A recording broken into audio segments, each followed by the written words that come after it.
জামুরিয়ার ৪ নম্বর ওয়ার্ডের হাটতলা এলাকার সাবান ফ্যাক্টরি গলিতে অবস্থিত ব্যবসায়ী রাজেশ বানসালের বাড়িতে বিশেষ অভিযান চালিয়ে বিপুল পরিমাণ নগদ অর্থ উদ্ধার করেছে এনফোর্সমেন্ট ডাইরেক্টরেট।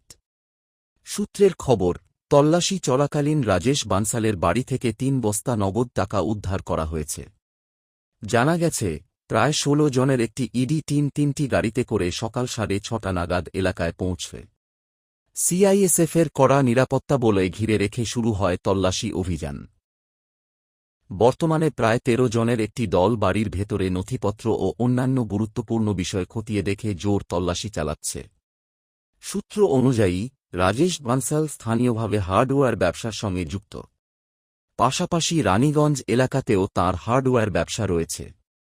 ইডির তদন্তে উঠে এসেছে, অতীতে খনি অঞ্চলের বিভিন্ন কাজের সঙ্গে তিনি যুক্ত ছিলেন কিনা সেই বিষয়টিও খতিয়ে দেখা হচ্ছে।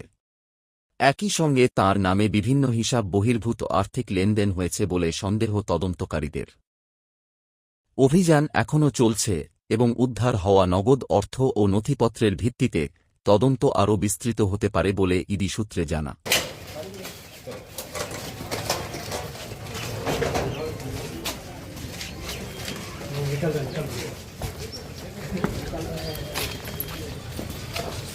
पाँच साइड